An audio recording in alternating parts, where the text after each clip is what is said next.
أنا أول شيء شفته في حياتي كان كرة اليد. كانت مباراة مؤلمة إلينا كصغار، يعني خصوصا أن كنت أصغر لاعب منتخب قطر، ما كنا نقدر نفوز عليه.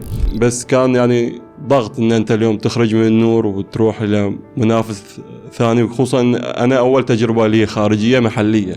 أنتوا روحتكم كانت شوية بعد قاسية على الجمهور. الرئيس حاتم خيمي كان يعني رئيس بمعنى من كلمة، يعني يكون حاضر يعني في التدريب. الفترة الأولى في المفاوضات مع الخليج أنا كنت خايف إن أنا أروح ألعب في الخليج، فقلت له أنا اللي يلعب جنبك ما يخاف. أنا طلعت الجول فاضي وقمت ولعبتها وخلصت. بعد هذه البطولات كلها فحسينا الكل حس إنه بدأت المشاكل تدب في نادي النور. فهذه هي قصة لا تربط اليهودي.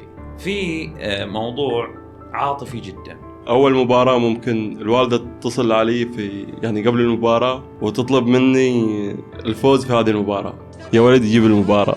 كان النور لو يخسر دي المباراة ممكن ما يلعب فاصلة مع الأهلي.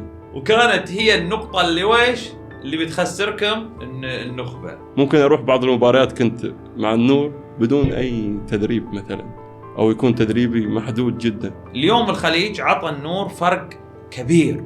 العواطف اليوم تحكم الجمهور. من هي الأندية اللي قدمت لك العروض؟ أنا رأيت أن أنا أكون في الخليج. يعني قالوا لك كم عاطنك الخليج؟ إحنا بنعطيك إياه واقعد. هالكلام صحيح وأنت ما بغيت النوم.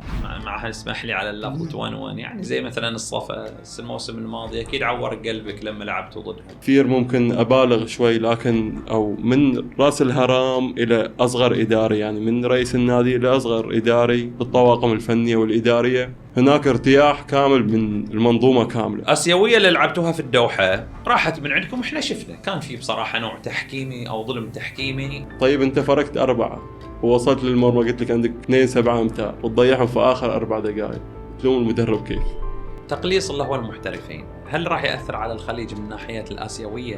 سؤال جدلي وأنا ما أحب أدخلك في الجدل، بس أبغى رأيك. كله يتكلم على التحكيم. أعلنوا النتيجة على موقع الاتحاد فايزي، الخليج بطل السوبر.